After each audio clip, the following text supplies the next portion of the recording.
Hello everyone, you all are welcome to clear nursing. आज हम बात करने वाले हैं AIIMS MSc nursing entrance exam के सैम्पल क्वेश्चन पेपर के बारे में, और पार्ट 1 है ये। इसमें हम 45 क्वेश्चन सॉल्व करेंगे, तो उससे आपको पता लगेगा कि आपका कितना रिवीजन है, कितना नहीं है। और यकीन मानिए ऐसे ही टाइप के क्वेश्चन आते हैं। मैं ये नहीं कह रही हूँ कि सेम पेपर आ जाएगा, पर ऐसे ही टाइप के क्वेश्चन आते हैं, तो इससे आपको पता लगेगा कि कहाँ पे आपका कमी है और कौन सा जो पॉइंट है वो आपका स्ट्रॉन्ग है। तो चलिए पेपर को आप स्टार्ट करते हैं और क्वेश्चन सॉल्व करना स्टार्ट करते हैं। तो पहला क्वेश्चन है, which electrolyte imbalance is most commonly associated with digoxin toxicity. तो इसका आंसर क्या आएगा? हाइपोकलेमिया। अच्छा, इसका आंसर हाइपोकलेमिया क्यों है? Hypokalemia increase the sensitivity of myocardium to digoxin, increase the risk of toxicity. तो हाइपोकलेमिया क्या करता है? इंक्रीज कर देता है the sensitivity of myocardium, myocardium की सेंसिटिविटी डिजॉक्सिन के लिए बढ़ा देता है। तो क्या करेगा? डिजॉक्सिन की टॉक्सिसिटी हो जाएगी। दूसरा क्वेश्चन है, what is the primary mode of transmission for hepatitis A virus. तो पहला primary mode of transmission hepatitis A के लिए क्या है? Blood transfusion, sexual contact, faecal oral route और एयरबोर्न। तो आपको पता है हेपेटाइटिस ए का पहला जो मोड है वो क्या है? फीकल ओरल रूट है। क्यों? रेशनल क्या है? Hepatitis A is transmitted through contaminated food and water through the faecal oral route. अगर यहाँ पे बी होता, बी, तो क्या आता? आप खुद डिसाइड करिए और कमेंट बॉक्स में कमेंट करिए कि अगर हेपेटाइटिस बी आता तो प्राइमरी मोड ऑफ ट्रांसमिशन क्या होता। तीसरा क्वेश्चन है, the Glasgow coma scale evaluates all of the following except. Glasgow coma जो जीसीएस स्कोर है वो सब कुछ इवॉल्वेट करता है, एक को छोड़ के। पहला, eye opening response, verbal response, motor response and pupillary response reaction. तो आप सबको पता है, बहुत इजी क्वेश्चन। आपको लग रहा होगा मैम इतने इजी क्वेश्चन थोड़ा ना आएंगे एमएससी नर्सिंग में। तो हाँ बेटा, इतने ही इजी क्वेश्चन आते हैं एमएससी नर्सिंग में, एक्चुअल में ही। तो इसका आंसर आपको सबको पता है कि प्यूपिलर रिएक्शन जो है वो इवॉल्वेट नहीं करता है जीसीएस, बाकी सब कुछ करता है। It's not a part of GCS. The vaccine given to a newborn within 24 hours of birth is. कौन सी वैक्सीन 24 घंटे के अंदर बच्चे को लगा दी जाती है? वो है हेपेटाइटिस बी। तो ये ध्यान रखना, इम्यूनाइजेशन पूरा पढ़ लेना। तो इसका आंसर क्या आएगा? Hepatitis B. The first dose of hepatitis B is recommended at birth to prevent vertical transmission. ठीक है, तो इसका आंसर है hepatitis B. Which condition is characterized by moon face, buffalo hump and central obesity. Option 1, Addison disease, Cushing syndrome, hyperthyroidism, diabetes insipidus. तो इसका correct answer क्या आएगा? Cushing syndrome. तो ये जो भी जितने भी कैरेक्टरिस्टिक्स हैं ये सारे कशिंग सिंड्रोम में दिखाई देते हैं। Cushing syndrome result from excessive cortisol. Cushing syndrome होता क्या है इसमें? रिजल्ट फ्रॉम एक्सेसिव कॉर्टिसोल होता है, कॉजिंग कैरेक्टरिस्टिक्स फैट रीडिस्ट्रीब्यूशन। तो कॉर्टिसोल की मात्रा बढ़ जाती है सिंड्रोम के अंदर, और इसका कैरेक्टरिस्टिक्स हैं फैट का रीडिस्ट्रीब्यूशन होना, जैसे कि मून फेस हो गया, बफेलो हम्प हो गई, सेंट्रल ओबेसिटी हो गई। तो ये कशिंग सिंड्रोम में दिखाई देती। The most appropriate nursing intervention for a patient with left-sided heart failure is। तो आपको सबको पता है कि लेफ्ट साइड का हार्ट फेलियर होगा तो पल्मोनरी सिम्टम्स आते हैं, लंग्स के सिम्टम्स आते हैं, और राइट का होगा तो सेंट्रल या फिर सर्कुलेशन के सिम्टम्स आते हैं। तो इसमें क्या होगा? Appropriate nursing intervention for patient with left sided heart failure. तो लंग्स पे पहुंच जाओ, लंग्स दिमाग लगाओ, ठीक है, पल्मोनरी दिमाग लगाओ। तो इसका करेक्ट आंसर क्या आएगा कि पहले क्या करना चाहिए nursing intervention? Place the patient in supine position.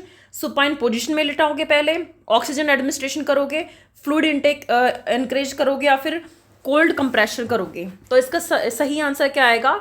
Administered oxygen as prescribe. क्यों? कई बच्चों के दिमाग में चल रहा होगा कि ma'am place the patient in supine position first. No, this is not the priority. हमें प्रायोरिटी फाइंड आउट करनी है। तो आंसर क्या आएगा? Oxygen helps to alleviate hypoxia cause by pulmonary congestion and left sided heart failure. तो इसका सही answer बेटा, पेशेंट को प्रोटेक्ट करना है पहले। पोजीशन से पेशेंट प्रोटेक्ट नहीं होगा तो उसको सबसे पहले ऑक्सीजन देना है, फिर आप सुपाइन पोजीशन में ले जा सकते हो। ठीक है, तो इसका करेक्ट आंसर क्या होगा? Oxygen as prescribed. Next question, which electrolyte imbalance is commonly seen in patient with renal failure. तो रीनल फेलियर के पेशेंट में सबसे ज़्यादा कॉमनली सीन क्या होता है, कौन सा इलेक्ट्रोलाइट इम्बैलेंस हो जाता है? तो इसका आंसर है हाइपरकैलेमिया। क्यों? In renal failure the kidneys lose their ability to excrete potassium efficiently leading to hyperkalemia which can cause dangerous cardiac arrhythmias. ठीक है, किडनी फेल होती है तो पोटेशियम को बाहर नहीं निकाल पाती किडनी, तो बॉडी में हाइपरकैलेमिया होने लग जाता है। और हाइपरकैलेमिया जब भी होता है तो पेशेंट को कार्डियक मॉनिटरिंग से जोड़ देते हैं। ठीक है, ताकि क्योंकि इसका खतरा रहता है किस चीज़ का, कार्डियक रिदमियाज होने का। हार्ट रिदम जो है वो इम्बैलेंस हो जाती है, उसका खतरा रहता है। तो हाइपरकैलेमिया इसका आंसर है। ठीक है, नेक्स्ट क्वेश्चन है, अ patient with cirrhosis is at a risk for which of the following complication? A patient with cirrhosis is at risk for which of the following complication? Patient है cirrhosis का, कौन से complication पे वो सबसे ज़्यादा रहेगा? तो पोर्टल हाइपरटेंशन। हाइपरग्लाइसीमिया नहीं है इसका आंसर, पल्मोनरी एम्बोलिज्म भी नहीं है, न्यूमोथोरैक्स भी नहीं है। क्या है? पोर्टल हाइपरटेंशन, क्योंकि पेशेंट को यहाँ पे सिरोसिस है बेटा। ठीक है, तो पोर्टल हाइपरटेंशन क्यों? Cirrhosis leads to scarring in the liver, scar tissue में बदल देता है लीवर को सिरोसिस, और impeding blood flow and increase pressure in the portal vein. Impede करता है ब्लड फ्लो को और इंक्रीज करता है pressure in the portal vein, a condition called portal hypertension. ठीक है, तो इसका आंसर आएगा पोर्टल हाइपरटेंशन। नेक्स्ट क्वेश्चन है, the cold chain system is used in immunization program for disposing medical waste, transporting patients, maintenance vaccine potency, training health workers. तो इसका answer क्या है? Maintaining vaccine potency. सबको पता है कोल्ड चेन्स के लिए यूज़ होता है। जब आप पोलियो में काम करते थे आपको ये पता है कि वो एक डब्बा आपको देते थे, इसमें 4 बॉक्सेस रखे होते थे आइस वाले, तो वो वैक्सीन को उसकी पोटेंसी को मेंटेन करने के लिए ही रखा जाता था, वो कोल्ड टाइप का बॉक्स। तो कोल्ड चेन सिस्टम यूज़ किया जाता है मेंटेन करने के लिए vaccine potency. Vaccines must be kept at specific temperatures. The cold chain ensures vaccines remain effective from manufacture to administration. ठीक है, next question, which indicator is best to measure the effectiveness of family planning services? Family planning services को effectively major करने के लिए कौन सा indicator best है? तो क्या है? क्रूड बर्थ रेट है, इन्फेंट मोर्टेलिटी रेट है, टोटल फर्टिलिटी रेट है, मैटरनल मोर्टेलिटी रेट है। तो इसका आंसर क्या आएगा? Total fertility rate. क्यों? क्योंकि total fertility rate directly measure the average number of child a woman would have और मेकिंग इट अ की indicator for planning family planning effectiveness. ठीक है, तो जो TFR है, टोटल फर्टिलिटी रेट है, वो डायरेक्टली मेजर करता है एक average number of children a woman could have. एक जो वुमन है वो कितने एवरेज नंबर ऑफ चाइल्ड जो है वो ले सकती है, हैव है उसके पास, तो ये क्या करता है? उसको मेजर करता है। तो टोटल फर्टिलिटी रेट हो गया। विच hormone is responsible for maintaining pregnancy? Pregnancy को मेंटेन करने के लिए कौन सा हार्मोन रिस्पॉन्सिबल है? एस्ट्रोजन है, आपको सबको पता है। Oestrogen is essential for maintaining the uterine lining and preventing uterine contraction during pregnancy. Next question, the most common site for ectopic pregnancy, you all know, ampulla. ठीक है, ampulla of fallopian tube. Fallopian tube के ampulla में सबसे ज़्यादा ectopic pregnancy होती है, 70 से 80%। ठीक है, which neurotransmitter is primarily involved in depression? Depression में सबसे पहले प्राइमरली इन्वॉल्व होने वाला न्यूरो ट्रांसमीटर कौन सा है? सेरोटोनिन। ये ध्यान रखना, serotonin. Low level of serotonin are strongly associated with depression, affecting mood, appetite and sleep. Next question, a patient is diagnosed with schizophrenia. Which symptom is considered a positive symptom? तो आपको सबको पता है कि schizophrenia के positive negative symptoms होते हैं, तो इसमें ये पूछा गया है कि पॉजिटिव वाला सिम्टम्स कौन सा है? तो affective flattening, delusion, social withdrawal and anhedonia. तो इसका आंसर क्या आएगा? डिल्यूजन, क्योंकि आपको सबको पता है कि पॉजिटिव सिम्टम्स में 3 ही आता था most commonly, delusion, hallucination and disorganised thought. तो ये 3 आते थे, तो इसका आंसर क्या आएगा? डिल्यूजन आएगा। Positive symptom include hallucination, delusion, added experience not seen in healthy individual. ठीक है, next question, which ECG changes is typically in hypokalemia? Hypokalemia में कौन सा ईसीजी चेंज देखा जाएगा? तो इसका आंसर क्या आएगा? You wave. आपको पता है अब नॉर्मल यू वेव दिखाई देती है। Peak T, S T, elevation, binding, ये सब नहीं दिखाई देता है। क्या आएगा इसका आंसर? यू वेव आएगा। ठीक है, हाइपोक्लेमिया लीड्स टू डिलेड रीपोलराइजेशन। अच्छा, यू वेव क्यों आ रही है? ये भी क्वेश्चन बहुत अच्छा है। हाइपोक्लेमिया क्या करता है? डिले करता है रीपोलराइजेशन को। रीपोलराइजेशन जब डिले होगा तो यू वेव आती है ईसीजी में जब हाइपोक्लेमिया होता है। ठीक है, next question, what is the most common symptom of myocardial infarction? जब एमआई का हार्ट अटैक का वो आएगा अटैक, तो सबसे ज़्यादा मोस्ट कॉमन सिम्टम क्या होगा? तो सबसे पहले आपको पता है कि चेस्ट पेन होता है, क्रशिंग टाइप का। ठीक है, जैसे क्रश हो रहा हो पूरा हार्ट, तो इसमें यही आएगा, chest pain. Chest classical sign of MI is severe crushing chest pain that may radiant. Next question, a patient with COPD typically present with COPD का पेशेंट है, प्रेजेंट होगा किन सिम्टम्स के साथ, किस चीज़ के साथ? Increase tidal volume, hypoxia, hypercapnia, metabolic alkalosis, decrease respiratory rate. तो इसका आंसर क्या आएगा? Hypoxia and हाइपरकैपनिया। हाइपरकैपनिया का मतलब यहाँ पे ये है कि CO2 बॉडी में बहुत ज़्यादा बढ़ गई है। सीओपीडी पेशेंट में क्या होता है बेटा? ऑब्स्ट्रक्शन हो जाता है, तो पेशेंट जो है इनहेल भी नहीं कर पाता और CO2 एक्सहेल भी नहीं कर पाता। तो CO2 जो होता है बॉडी में बिल्डअप होती रहती है, तो मेटाबॉलिक एसिडोसिस देखने को मिलता है, क्योंकि CO2 का जो नेचर होता है वो एसिडिक होता है, O2 का जो नेचर होता है वो एल्कलोसिस टाइप का होता है, तो मेटाबॉलिक एसिडोसिस होता है। ठीक है, तो इसलिए ये आंसर यहाँ पे गलत है। आप कुछ लोग सोच रहे हो कि मेटाबॉलिक एल्कलोसिस होगा, मैम नो, एसिडोसिस होता है। तो इसका सही आंसर क्या है? हाइपोक्सिया, हाइपरकैपनिया। ठीक है, COPD leads to poor gas exchange causing low oxygen hypoxia and high carbon dioxide levels. ठीक है, next question, which of the following is used to assess level of consciousness? Braden scale, Morse scale, Glasgow scale and Norton scale. तो you all know about it, Glasgow scale. Glasgow scale में 3 चीजें, eye, verbal and motor response we check. Next question, a 6-month-old baby is admitted with severe dehydration. The priority assessment is check fontanelles, check diaper weight, check temperature, observe for edema. तो इसका correct answer क्या आएगा? Check fontanelles, क्योंकि सबसे पहले क्या होता है, fontanelles जो हो जाते हैं वो श्रिंक हो जाते हैं। तो ये एक की इंडिकेटर है डिहाइड्रेशन का बच्चों के अंदर। तो बच्चों के अंदर डिहाइड्रेशन का सबसे पहले कॉमन सिम्टम यही है जो सिवियर डिहाइड्रेशन में देखा जाता है कि फ्रंटेनल जो होते हैं वो श्रंक हो जाते हैं, श्रंकन हो जाता है। ठीक है, next question, which vaccine is Contra indicated in child with severe egg allergy? तो जिस बच्चे को सीवियर एग एलर्जी है उसके लिए कौन सी जो वैक्सीन है वो नहीं लगाएंगे, कॉन्ट्रा इंडिकेटेड होगी। तो कौन सी होगी? MMR होगी। ठीक है, MMR वैक्सीन जो है वो कॉन्ट्रा इंडिकेशन होगी। क्यों? MMR vaccine contains small amount of egg protein, caution is needed in egg allergy children. तो इसमें थोड़ा सा क्या होता है, MMR वैक्सीन में एग प्रोटीन पाया जाता है, इसलिए जिस बच्चों को एग की एलर्जी है, अंडे से एलर्जी है, उनको वो नहीं दिया जाता है vaccination. Next question, tetralogy of Fallot include all of the following accept, कौन सा?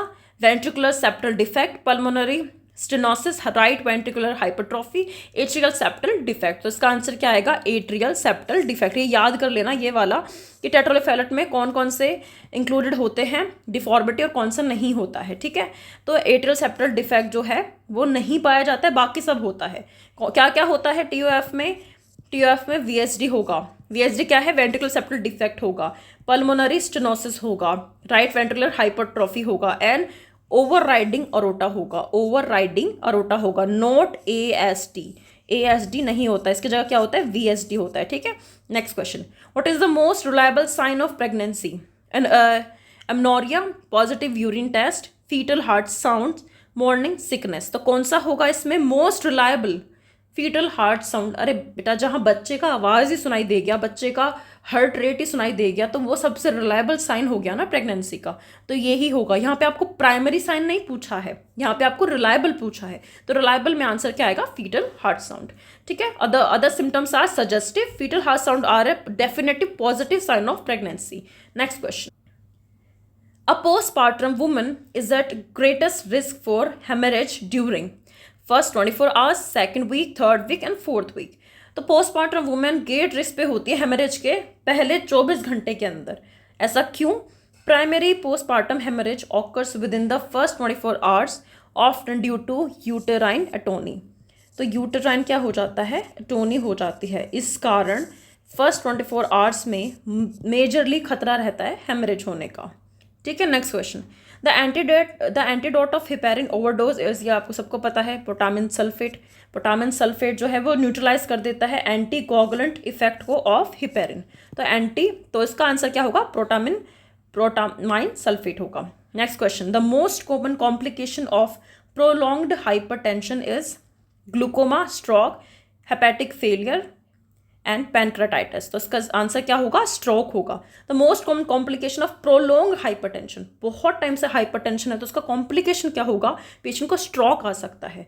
Chronic hypertension increase risk of cerebrovascular accident, जिसको हम स्ट्रोक भी बोलते हैं, due to vessel damage. Prolonged hypertension होने से वेसल्स क्या हो जाती हैं? डैमेज हो जाती है, जिससे क्या होता है? ब्रेन अटैक आ सकता है। ब्रेन अटैक का दूसरा नाम क्या है? स्ट्रोक। तीसरा नाम क्या है? Cerebrovascular accident.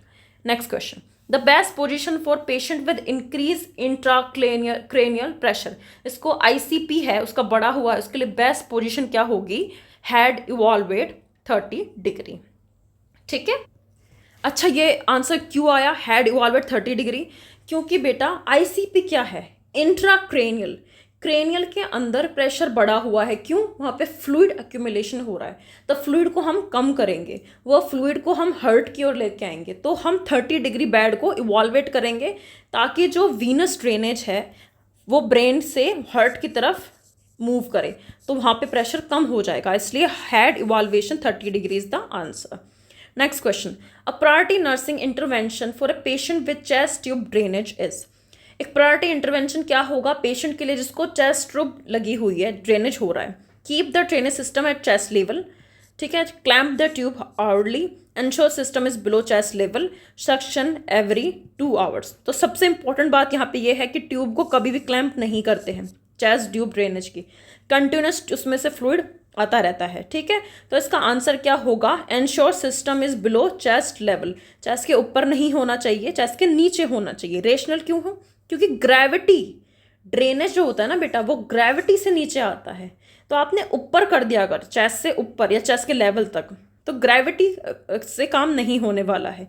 इसलिए एंश्योर सिस्टम, जो सिस्टम है चेस्ट ट्यूब ड्रेनेज का, वो बिलो चेस्ट लेवल होना चाहिए। Gravity aids drainage, keeping the system below chest level prevent back flow into pleural space. हाँ, और अगर आप नीचे रखोगे ग्रेविटी से नीचे, तो जो बैक फ्लो है फ्लूइड का वो प्लूरल स्पेस में नहीं होगा फिर से।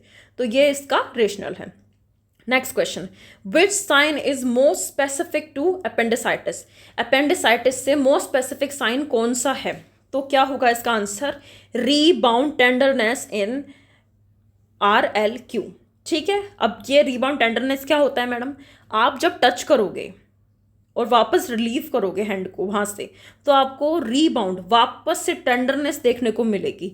Rebound tenderness at McBurney point, McBurney point के ऊपर आपको रीबाउंड टेंडरनेस देखने को मिलेगी। और मैकबर्नी पॉइंट कहाँ होता है? RLQ, राइट लेटरल क्वाड्रेंट में होता है। ठीक है, तो ये इसका आंसर है। Sorry, right lower quadrant, RLQ का मतलब है राइट लोअर क्वाड्रेंट। तो यहाँ पे मैकबर्नी पॉइंट होता है और यहाँ पे रीबाउंड टेंडरनेस आपको देखने को मिलेगा अपेंडिसाइटिस में। Next question. The most common cause of diarrhoea in infant is, diarrhoea सबसे ज़्यादा कारण क्या है बच्चों में? तो क्या आएगा इसका आंसर? सीधा सीधा रोटा वायरस। ठीक है, रोटा वायरस तो रट लो तुम। Rota virus is the leading cause of severe diarrhoea in infant and younger children globally. ठीक है, इंडिया में नहीं, ग्लोबली है ये। ठीक है, which congenital defect is associated with a machine like murmur, machine like murmur sound किस में सुनाई देगी? कौन से कॉन्जेनाइटल डिफेक्ट में सुनाई देगी? तो इसका आंसर क्या आएगा? Atrial septal defect, ventricular septal defect, patent ductus arteriosus, tetralogy of Fallot. तो इसका आंसर क्या आएगा? Patent ductus arteriosus. तो पेटेंट डक्टस आर्ट्रियोसिस में आपको मशीन लाइक मरमर सुनाई देगा। ये इसका क्या है, कैरेक्टरिस्टिक्स है, ठीक है। इसमें ये आपको रट्टा ही मारना पड़ेगा बेटा इसमें, ठीक है। तो मशीन लाइक मरमर किस में सुनाई देता है, पेटेंट डक्टस आर्ट्रियोसिस में। Next question, the immunization schedule recommends measles vaccine at. Immunization schedule में मीजल्स वैक्सीन कब लगती है, बर्थ पे लगती है, 6 वीक पे लगती है, 9 मंथ पे लगती है, 2 ईयर्स पे लगती है। तो 9 मंथ। मीजल्स का वैक्सीन जो है वो 9 मंथ से स्टार्ट होता है, यहाँ पे उसकी 0 डोज मानी जाती है, ठीक है। In India measles vaccine is administered at 9 month of age as part of the national immunization schedule. Next क्या है, a child with nephrotic syndrome typically present with hematuria and fever, proteinuria and edema, hypertension and seizure, weight loss and anemia. तो इसका answer क्या आएगा, proteinuria and edema. Urea में protein दिखाई देगा आपको। Nephrotic syndrome is marked by massive proteinuria, ठीक है, and lead to generalize oedema, मतलब बॉडी से प्रोटीन का लॉस हो जाएगा, ठीक है। और आपको फिर उसके बाद जब प्रोटीन लॉस हो जाएगा तो आपको जर्नलाइज इडीमा दिखाई देगा बॉडी के अंदर। That is the characteristics of nephrotic syndrome in children. Next question, which sign is indicative of severe dehydration in a children.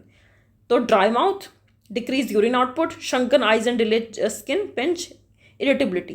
तो सिवियर डिहाइड्रेशन होगा बच्चे में तो उसका साइन क्या है, श्रंकन आइज। मैंने सब आपको बताया था, जब भी सिवियर डिहाइड्रेशन मिल जाए ना तो श्रंकन देख लेना, जहाँ पे श्रंकन वर्ड हो, श्रंकन फॉन्टेनल आइज, यही आंसर जाएगा इसका, ठीक है। Delayed skin pinch, shrunken eyes and skin turgor less than 2 seconds indicate severe, sorry less than more than 2 seconds severe indicate dehydration, ठीक है। Next question, lochia serosa is observed during which postpartum period. तो lochia serosa जो है वो कब आएगा postpartum पे, तो स्टार्टिंग के 4 से 10 डेज तक सिरोसा देखा जाता है। लोकिया सिरोसा इज पिंकिश होगा कलर में, ऑकर बिटवीन 4 से 10 डेज पोस्टपार्टम, लेबर डिलीवरी होने के 4 से 10 दिन बाद लोकिया सिरोसा देखा जाता है। Next question, the most common site of fertilization is cervix, uterus, ampulla fallopian tube, isthmus of fallopian tube. तो आपको सबको पता है फर्टिलाइजेशन कहाँ होता है, एम्पुला में होता है। एम्पुला में ही एप्टोपिक प्रेगनेंसी के चांसेस होते हैं। Next question, what is Chadwick sign. तो चैडविक साइन क्या होता है, सिंपल सा बात है, साइनोसिस, जहाँ पे आपको ब्लूइश लिखा आ जाए, ब्लूइश कलर वेजाइनल म्यूकोसा का, या इसको हम साइनोसिस भी लिख सकते हैं, साइनोसिस कलर। तो चैडविक साइन वही होता है, ठीक है। Chadwick sign is bluish discolouration of vulva and vagina due to increase vascularity in early pregnancy. Vascularity बढ़ने के कारण वहाँ पे ब्लूइश डिस्कलरेशन हो जाएगा, कहाँ पे, वल्वा में एंड वेजाइना में। That is called Chadwick sign. Next question, which hormone is responsible for milk ejection. Milk ejection के लिए कौन सा हार्मोन जो है वो रिस्पॉन्सिबल है, तो कौन सा है, ऑक्सीटोसिन। मैं फिर से कह रही हूँ, प्रोलैक्टिन दिमाग में मत रखना, नॉट प्रोलैक्टिन, ऑक्सीटोसिन। वापस क्वेश्चन को पढ़ो, which hormone is responsible for milk ejection. Milk ejection है यहाँ पे, तो oxytocin. Oxytocin cause contraction of myoepithelial cells aiding milk ejection from breast, ठीक है। तो मिल्क इजेक्शन वर्ड सुनो तो ऑक्सीटोसिन याद रखना दिमाग में, ठीक है। फॉर्मेशन सुनो तो prolactin. Next question, the risk of down syndrome is highest in mother aged. Mother की जिस एज में बच्चा होगा तो डाउन सिंड्रोम उसको ज़्यादा होगा उस एज में, उस बच्चे को। तो कौन सी एज है वो, ओवर 35 साल से ऊपर। The incidence of trisomy 21 Down syndrome, that is called Down syndrome, increase significantly in mother about 35 year of age. Next question, a patient with mania is most likely to exhibit. Mania जो है most likely to exhibit in what expect like slow speech, reduced appetite, social withdrawal and flight of ideas. तो देखो mania जहाँ पे आ जाए ना, दिमाग में रख लेना, चीज़ें बहुत सुपर फास्ट चलेंगी, बेचैनी रहेगी पेशेंट को, बहुत सारी चीज़ें सोचेगा, मतलब समझ लो speed, it's all about speed when you think about mania. तो flight of ideas, patient slow नहीं रहने वाला है, रिड्यूस नहीं होगा, ठीक है, सोशल विड्रॉल नहीं होगा, बहुत एक्टिव होगा। तो flight of ideas, flight of idea is a की सिम्टम्स। ये क्या है, की सिम्टम्स है किसका, मेनिया का। Characterise by rapid disconnected speech, ठीक है, rapid disconnected speech. Which of the following drug is a mood stabiliser, mood को सही करने का, स्टेबलाइज करने का ड्रग कौन सा है? तो इसमें क्या आएगा? लिथियम। ठीक है, डायजेपम नहीं है, हेलोपेरिडोल नहीं है, रेस्पेरिडोन नहीं है, क्या है? लिथियम है। Lithium carbonate is a gold standard mood stabiliser for bipolar disorder. Bipolar disorder के लिए, या फिर नॉर्मली ये लिखा जाए यहाँ पे बाइपोलर डिसऑर्डर लिख दे या फिर मूड स्टेबलाइजर लिख दे, बात एक ही है। ठीक है, तो इसका आंसर क्या आएगा? Lithium. Next question, a negative symptom of schizophrenia. पहले पॉजिटिव आया था, अब नेगेटिव आ गया। तो मैंने आपको बताया था पॉजिटिव याद कर लो, नेगेटिव अपने आप याद हो जाते हैं। तो पॉजिटिव में क्या था? डिल्यूजन था, हेलुसिनेशन था, डिसऑर्गेनाइज्ड थॉट या फिर बिहेवियर था। तो ये तीन ही है, ये तीन पॉजिटिव है, बाकी सारे नेगेटिव हैं। तो इसमें सीधा सीधा आंसर क्या आ गया? एलोजिया। एलोजिया आ गया इसमें। एलोजिया मतलब क्या होता है? पोवर्टी ऑफ स्पीच, बोल नहीं पाएगा अच्छे से, पोवर्टी ऑफ स्पीच। ठीक है, एवोल्यूशन, फ्लैट इफेक्ट। तो ये क्या है? नेगेटिव सिम्टम्स हैं। पॉजिटिव में तीन ही है, delusion, hallucination and disorganise behaviour. Next question, the priority in suicidal patient is to. जो प्रायोरिटी क्या है एक सुसाइडल पेशेंट के अंदर? Encourage social activity, refer to counselling, encourage safety and constant monitoring, initiate group therapy. तो इसका answer क्या आएगा? Ensure safety and constant monitoring. क्यों? क्योंकि पेशेंट कभी भी सुसाइड कर सकता है। फिर से जो पेशेंट सुसाइडल पेशेंट है वो बच गया, तो उसका प्रायोरिटी क्या है? उसको बचाना। तो सुसाइडल पेशेंट फिर से सुसाइड कर सकते हैं ना बेटा, तो एंश्योर पहले यही है कि उसकी सेफ्टी एंड कांस्टेंट उसको मॉनिटरिंग करते रहिए। Constant supervision and prevents attempt during crisis. अगर आपको उसको कांस्टेंट मॉनिटरिंग करते रहेंगे, सुपरवाइज करते रहेंगे, तो वो अगर अटेम्प्ट करता है तो आप उसको बचा लेंगे। तो उसकी सेफ्टी को आप इंश्योर कर रहे हैं यहाँ पे। तो this is the priority for suicidal patient. Next question, which class of drug is use to treat hallucination is schizophrenia. कौन सा क्लास का ड्रग जो है वो ट्रीट करेगा हेलुसिनेशन? कोई पेशेंट सिजोफेनिया का है, उसको हेलुसिनेशन हो रहा है, तो कौन सा ड्रग दिया जाएगा उसको? तो एंटीसाइकोटिक दिया जाएगा।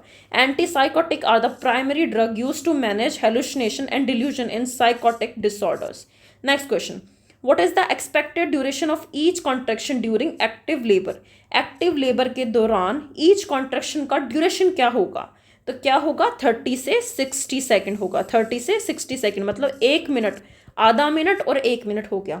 इन active labour contraction last about 30 से 60 सेकेंड एंड ऑकर एवरी 3 से 5 मिनट। मतलब आधा से 1 मिनट तक कॉन्ट्रैक्शन होगा, फिर 3 से 5 मिनट का गैप आएगा और फिर से कॉन्ट्रैक्शन होगा। तो ये क्या है? एक्टिव लेबर का ड्यूरेशन है उसका। ठीक है, कॉन्ट्रैक्शन का। Next and last question, the active component of BCG vaccine is killed mycobacterium tuberculosis, live attenuated Mycobacterium bovis, live mycobacterium leprae and toxoid. तो एक्टिव कंपोनेंट BCG का you all know, live attenuated Mycobacterium bovis. This is the active component of BCG vaccine. देखो यहाँ पे active लिखा हुआ है, active. ठीक है बेटा, यहाँ पे नॉर्मल नहीं पूछा है कि BCG का कंपोनेंट क्या है, इसमें एक्टिव लिखा हुआ है। तो एक्टिव क्या है? लाइव एटेन्यूएटेड मायोबैक्टीरियम बोविस है। Rationale BCG vaccine contain a live attenuated strain of Mycobacterium bovis to protect against tuberculosis. ठीक है, दिस इज द आंसर। तो ये थे बेटा आपके 45 क्वेश्चन। 90 क्वेश्चन आते हैं MSc नर्सिंग एंट्रेंस एग्जाम में, और इसी टाइप के आते हैं। आप जब पेपर दोगे आप खुद ये चीज़ देखोगे कि हाँ मतलब इजी ही क्वेश्चन है। ED टू मॉडरेट आते हैं, ऐसे टिपिकल क्वेश्चन नहीं आएगा। ठीक है, तो ऐसे टाइप के आते हैं। 45 क्वेश्चन करा दिए हैं, 45 हम नेक्स्ट वीडियो में करेंगे पार्ट 2 में। और अगर आपको पार्ट चाहिए 3, 4, 5 आप हमें बता सकते हैं, हम ज़रूर ट्राई करेंगे और क्वेश्चन लाने का। तो अब आप कमेंट सेक्शन में कोई क्वेश्चन नहीं आ रहा है, कुछ अलग से याद आ रहा है किस क्वेश्चन बारे में, ये भी पॉइंट अच्छा है, तो आप कमेंट सेक्शन में ज़रूर डालें और बच्चों को भी पता लगेगा। अपने मार्क्स जो है वॉलवेट करके कितने नंबर आ रहे हैं आपके 45 में से। कोई टॉपिक आपको लग रहा है कि ये मुझे याद नहीं है, मेरा क्वेश्चन गलत हो गया, उसको फिर से पढ़ो। ठीक है, और ये PDF आपको मिल जाएगा टेलीग्राम चैनल के ऊपर पूरा, बाद में और प्रैक्टिस करने के लिए आपको। तो ये PDF टेलीग्राम चैनल में मिल जाएगा। टेलीग्राम चैनल का लिंक जो है वो डिस्क्रिप्शन में आपको मिल जाएगा। एंड सबसे इंपॉर्टेंट बात, अगर आपको लग रहा है आपने तैयारी नहीं की है या फिर आपको FON की तैयारी अच्छे से नहीं है, फंडामेंटल ऑफ नर्सिंग, क्योंकि वो बुक में भी नहीं दे रखा है, फंडामेंटल ऑफ नर्सिंग बुक में भी नहीं दे रखा है अच्छे से। ठीक है, तो आप हमारे से नोट्स खरीद सकते हो, डिस्क्रिप्शन में आपको नोट्स मिल जाएंगे। मैं इस चीज़ की गारंटी देती हूँ, आपके पैसे वेस्ट नहीं जाने दूंगी।